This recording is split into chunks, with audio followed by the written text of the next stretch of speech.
Will you deliver a farewell address in this House? Thinking about it. A lot of presidents have, and I'm giving it serious thought. I don't want it to be a, kind of a real emotional goodbye. If I'd give it, it's going to be trying to leave behind, some lessons learned. Well, let me share with you what two former presidents have said. First, Good.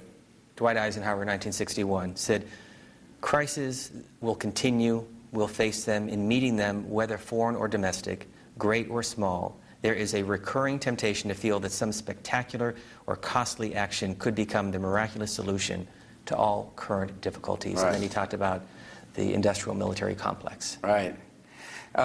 That's an interesting observation, and obviously each farewell address is going to be tailored to the circumstances under which the president had to make decisions. And I suspect if I do one, and I really haven't figured it out yet, but I have talked to a speechwriter about, should I decide to do it, what would we say? And one thing, of course, is going to be we have to be vigilant, can't let our guard down because a terrorist threat still exists.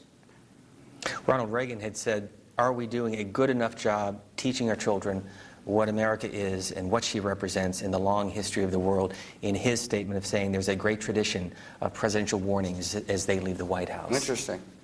Well, that's,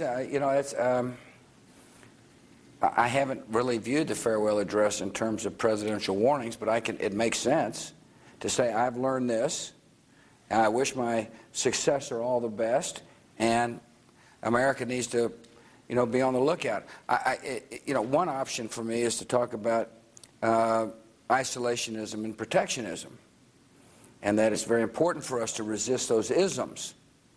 The world needs our presence. The people dying of AIDS on the continent of Africa need a robust response by the United States to save lives. We need voices calling upon coalition members to stay in the fight against terrorists. And protectionism is rearing its ugly head. Witness the fact that we had trouble getting good free trade agreements through the Congress with Panama and Colombia and South Korea. And so maybe that's what I'll warn about as well. Thank you for giving me some ideas.